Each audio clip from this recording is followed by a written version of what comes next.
सभी दर्शकों को नमस्कार, जय हिंद, वंदे मातरम। दर्शकों, मैं हूं भगवती प्रसाद पुरोहित एडवोकेट और आप देख रहे हैं यूट्यूब का कानूनी ज्ञान चैनल। दोस्तों, आज का वीडियो उन तमाम किसानों के लिए है जो कि ज़मीनों की खरीदी करते हैं तथा यह वीडियो उन सभी जूनियर अधिवक्ताओं के लिए भी महत्वपूर्ण है जो कि राजस्व की वकालत करते हैं। दोस्तों, आज का विषय है पंजीकृत अर्थात रजिस्टर्ड विक्रय पत्र के नामांतरण में आपत्ति आने पर कैसे होगा नामांतरण। सटीक और ऑथेंटिक जानकारी इस वीडियो में दी जाएगी, तो जानने के लिए वीडियो को आप अंत तक देखें। दोस्तों, सामान्यतः रजिस्टर्ड विक्रय पत्र के आधार पर प्रस्तुत नामांतरण में किसी प्रकार की कोई आपत्ति नहीं आती है, लेकिन जब नामांतरण में किसी प्रकार की कोई आपत्ति आ जाती है तो वह आपत्ति कैसे निरस्त होगी और क्रय की गई भूमि पर क्रेता का नामांतरण कैसे होगा, तो आइए जान लेते हैं। सबसे महत्वपूर्ण बात मैं आपको बताने जा रहा हूँ कि राजस्व न्यायालय को पंजीकृत दस्तावेज की वैधानिकता की जांच करने की अधिकारिता नहीं है तथा इस संबंध में वरिष्ठ न्यायालय के द्वारा कई न्याय दृष्टांत पारित किए गए हैं। तो दोस्तों, सबसे पहले हम इस बात को समझ लेते हैं कि न्याय दृष्टांत होते क्या हैं। दोस्तों, न्याय दृष्टांत को अंग्रेजी में रूलिंग या साइटेशन भी कहा जाता है। न्याय दृष्टांत वे निर्णय या आदेश होते हैं जो कि किसी भी न्यायालय के वरिष्ठ न्यायालय द्वारा पारित किए जाते हैं और अधीनस्थ न्यायालय को उन पर भरोसा करना पड़ता है या उसमें लिखी बात को मान्य किया जाना आवश्यक रहता है। न्याय दृष्टांत समान केस पर या समान परिस्थितियों वाले केस पर लागू होते हैं। तो आइए न्याय दृष्टांत को हम उदाहरण के साथ इस प्रकार समझ सकते हैं। मान लिया जाए कि राजस्व न्यायालय के समक्ष नामांतरण का एक प्रकरण विचाराधीन है जिसमें एक क्रेता ने एक विक्रेता से भूमि रजिस्टर्ड विक्रय पत्र के माध्यम से क्रय की गई है, लेकिन वह विक्रेता बाद में आकर उस राजस्व न्यायालय में यह आपत्ति प्रस्तुत करता है जब नामांतरण का प्रकरण न्यायालय में विचाराधीन है कि उसके द्वारा भूमि विक्रय नहीं की थी, बल्कि उसके द्वारा तो भूमि को बंधक रखा गया था। और ऐसी स्थिति में जब राजस्व न्यायालय उस विक्रय पत्र के आधार पर नामांतरण न करते हुए या पूर्व में हुए नामांतरण को अपील में निरस्त कर विक्रेता की आपत्ति को मंजूर कर लेता है, तो ऐसी स्थिति में क्रेता वरिष्ठ न्यायालय में अपील प्रस्तुत करेगा। वहाँ पर भी यदि उसी प्रकार की आपत्ति आती है और अपील न्यायालय भी नामांतरण से इनकार कर देता है, तो ऐसी स्थिति में क्रेता पुनः उससे वरिष्ठ न्यायालय में अपील प्रस्तुत करेगा और वहाँ से भी यदि क्रेता के पक्ष में नामांतरण नहीं होता है तो क्रेता सबसे वरिष्ठ न्यायालय तक जा सकता है।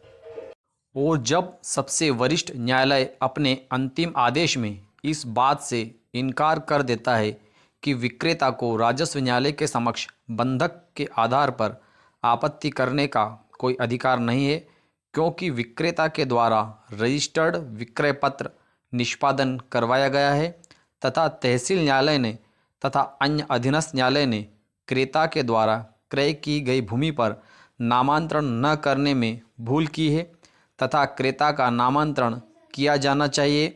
इस प्रकार यह एक रूलिंग या न्याय दृष्टांत या साइटेशन बन जाएगा।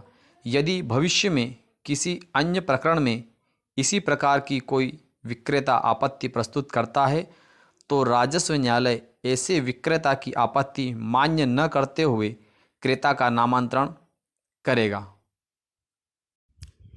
तो दोस्तों, सबसे पहला न्याय दृष्टांत माननीय राजस्व मंडल का मैं आपके समक्ष पेश कर रहा हूं। प्रकरण में पक्षकार थे झाड़ू विरुद्ध रामधार। इस प्रकरण में पारित आदेश का सारांश इस प्रकार है। मध्य प्रदेश भू राजस्व संहिता 1959 की धारा 109 तथा 110 नामांतरण की कार्रवाइयाँ, ये कार्रवाइयाँ संक्षिप्त प्रकार की होती है। पंजीकृत विक्रय पत्र द्वारा स्वत्व अर्जित होता है। विक्रय पत्र पर आपत्ति राजस्व न्यायालय को विक्रय पत्र की वैधता की जांच करने की अधिकारिता नहीं है। स्वत्व के आधार पर नामांतरण करना चाहिए, कब्जा के आधार पर नहीं। तो दोस्तों, इस प्रकरण में एक कब्जाधारी ने यह आपत्ति प्रस्तुत की थी कि क्रय की गई भूमि पर उस कब्जाधारी का कब्जा है, लेकिन राजस्व मंडल का इस प्रकरण में ऐसा मानना था कि जिस व्यक्ति के पक्ष में पंजीकृत दस्तावेज निष्पादित हुआ है, पंजीकृत विक्रय पत्र निष्पादित हुआ है, कब्जा उसका माना जाएगा, न कि केवल ऐसा कहने वाले व्यक्ति का कब्जा माना जाएगा जो केवल यह कहता है कि उस अमुक अमुक भूमि पर उसका कब्जा है। तो इस प्रकार से यदि आपके किसी प्रकरण में इस प्रकार की आपत्ति आती है तो आप इस राजस्व निर्णय को नामांतरण के प्रकरण में आपत्ति आने पर पेश कर सकते हैं। दूसरा न्याय दृष्टांत माननीय राजस्व मंडल का है। बद्री प्रसाद तथा अन्य विरुद्ध चतुर्भुज के प्रकरण में पारित आदेश का सारांश इस प्रकार है।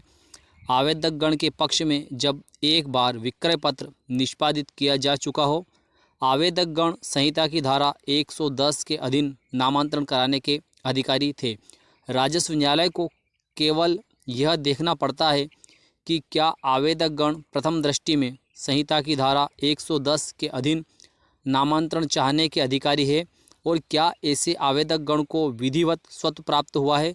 कोई विक्रय पत्र जब तक कि सिविल न्यायालय द्वारा व्यर्थ एवं शून्य घोषित नहीं कर दिया गया हो, पर्याप्त प्रमाण है एवं उसकी जांच करने की आवश्यकता नहीं है। अगला राजस्व मंडल का ही एक और न्याय दृष्टांत है। गोरंगो तथा अन्य विरुद्ध गोलामणि तथा अन्य के प्रकरण में पारित आदेश का सारांश इस प्रकार है। मध्य प्रदेश भू राजस्व संहिता 1959 धारा 109, 110 नामांतरण कार्यवाही में राजस्व न्यायालयों द्वारा पंजीकृत दस्तावेज की वैधता की जांच नहीं की जा सकती। दोस्तों, एक और न्याय दृष्टांत माननीय राजस्व मंडल का ही है। प्रभुदयाल गुप्ता विरुद्ध सोनाबाई तथा अन्य के प्रकरण में पारित आदेश का सारांश कुछ इस प्रकार है।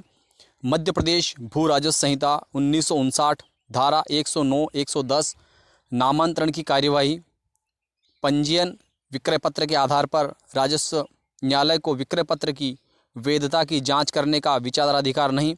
ऐसे विक्रय पत्र के आधार पर नामांतरण किया जाएगा। दुखी व्यक्ति सिविल न्यायालय में जा सकता है। दोस्तों, एक और महत्वपूर्ण न्याय दृष्टांत माननीय राजस्व मंडल का है। न्याय दृष्टांत है जनहित गृह निर्माण संस्था मर्यादित दाल बाजार लश्कर विरुद्ध मध्य प्रदेश शासन के प्रकरण में पारित आदेश का सारांश कुछ इस प्रकार है। रजिस्टर्ड दस्तावेज के संबंध में तहसीलदार मध्य प्रदेश भू राजस्व संहिता की धारा 109 एवं 110 तथा विधि द्वारा बनाए गए नियमों से बाध्य है। उसे बाहरी परिस्थितियों से प्रभावित नहीं होना चाहिए। राजस्व मंडल का ही एक और न्याय दृष्टांत है। उच्चन प्रसाद विरुद्ध चंद्रशेखर के प्रकरण में पारित आदेश का सारांश इस प्रकार है। रजिस्टर्ड विक्रय पत्र विलेख के आधार पर नामांतरण का आवेदन तहसील न्यायालय के समक्ष प्रस्तुत होने पर राजस्व न्यायालय के द्वारा आदेशित किया जाएगा। राजस्व न्यायालय द्वारा ऐसे विलेखों की वैधता या अन्यथा जांच नहीं की जा सकती।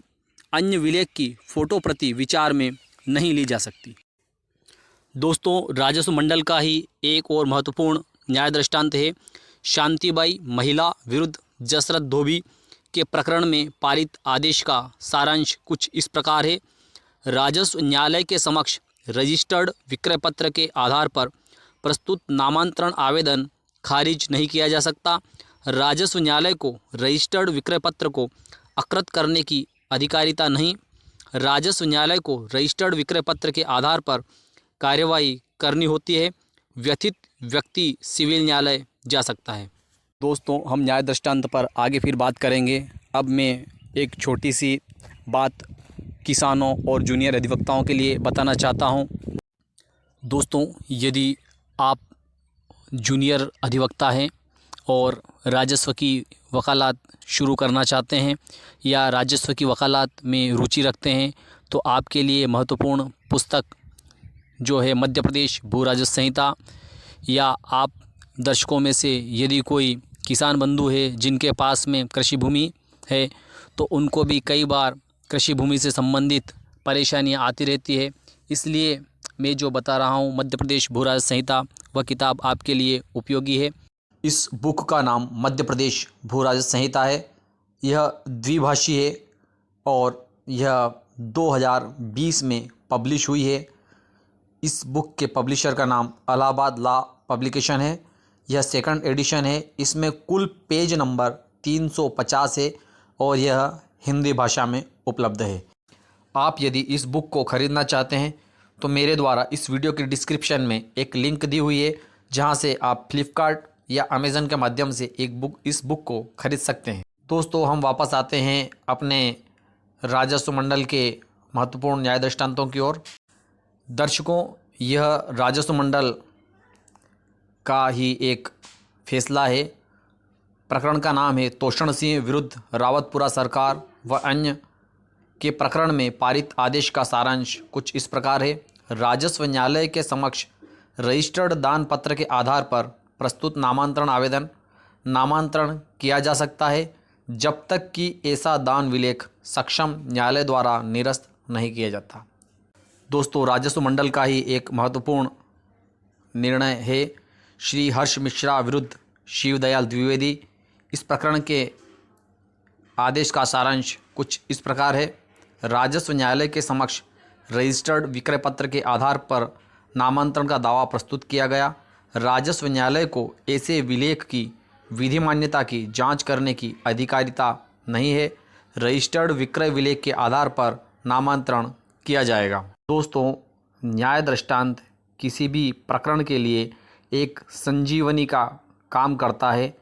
कहने का आशय दोस्तों यह है कि किसी प्रकरण में यदि आपको ऐसा लगता है कि यह प्रकरण हमारे हाथ से निकल सकता है, लेकिन यदि आप कोई सटीक न्याय दृष्टांत न्यायालय के समक्ष प्रस्तुत कर देते हैं तो कई बार प्रकरण में अच्छा मोड़ आ सकता है। दोस्तों, यह भी राजस्व मंडल का ही फैसला है। प्रकरण का नाम है सविता तोमर श्रीमती विरुद्ध प्रवीण शिवहरे तथा एक अन्य। इस प्रकरण में पारित आदेश का सारांश कुछ इस प्रकार है। दोस्तों, इसमें रजिस्टर्ड विक्रय पत्र के आधार पर नामांतरण का दावा प्रस्तुत किया गया था, लेकिन एक आपत्तिकर्ता ने जो रजिस्टर्ड विक्रय पत्र के माध्यम से भूमि विक्रय की गई थी उसका मोरूसी कृषक होने की आपत्ति प्रस्तुत की गई थी, लेकिन इस प्रकार की आपत्ति के आधार पर नामांतरण निरस्त नहीं किया जा सकता और आपत्ति को माननीय राजस्व मंडल के द्वारा निरस्त किया गया।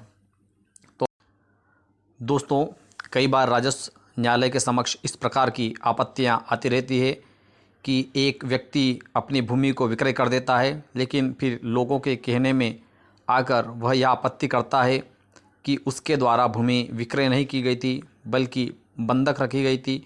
तो कुछ इसी प्रकार का मामला राजस्व मंडल के द्वारा निर्णित किया गया था, जिसका प्रकरण जो था वह था दीपलैंड स्केपर्स एवं डेवलपर्स विरुद्ध श्रीमती रेणु परमार। इस प्रकरण में पारित आदेश का सारांश कुछ इस प्रकार है। राजस्व न्यायालय के समक्ष रजिस्टर्ड विक्रय पत्र के आधार पर नामांतरण का आवेदन प्रस्तुत किया गया। विलेख में प्रतिफल का संदाय किया जाना उल्लेखित है। आपत्तिकर्ता की आपत्ति है कि रजिस्टर्ड विक्रय पत्र नहीं था बल्कि भूमि बंधक रखी थी, लेकिन प्रस्तुत विक्रय पत्र को किसी भी न्यायालय ने निरस्त नहीं किया। राजस्व न्यायालय को रजिस्टर्ड विक्रय पत्र की वैधानिकता की जांच करने का अधिकार नहीं है। दोस्तों, यह माननीय मध्य प्रदेश उच्च न्यायालय द्वारा श्री रामदेव बाबा डेवलपर्स एवं बिल्डर्स प्राइवेट लिमिटेड विरुद्ध असद खां के प्रकरण में पारित आदेश का सारांश है। राजस्व न्यायालय के समक्ष रजिस्टर्ड विक्रय पत्र के आधार पर नामांतरण का आवेदन प्रस्तुत किया गया। बाद अपील में अपर आयुक्त ने विक्रय पत्र को अकृत एवं शून्य घोषित किया गया और नामांतरण निरस्त किया गया। अपर आयुक्त का ऐसा आदेश क्षेत्राधिकार से परे है। राजस्व न्यायालय रजिस्टर्ड विक्रय विलेख को अकृत या शून्य घोषित नहीं कर सकती। यह क्षेत्राधिकार केवल सिविल न्यायालय का ही है।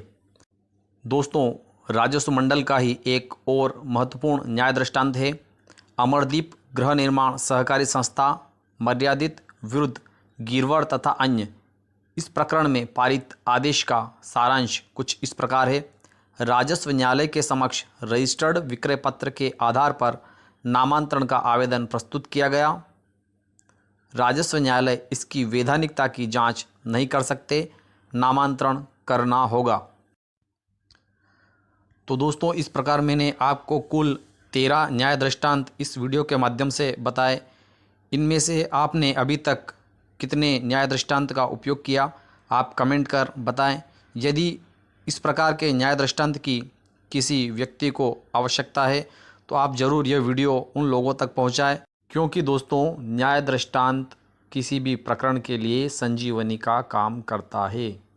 तो दोस्तों, कैसा लगा हमारा यह वीडियो, आप कमेंट कर ज़रूर बताएं और अधिक से अधिक लोगों तक इस वीडियो को शेयर करें ताकि ज़्यादा से ज़्यादा लोग इस वीडियो का फ़ायदा उठा सकें। फिर मिलते हैं। जय हिंद, जय भारत।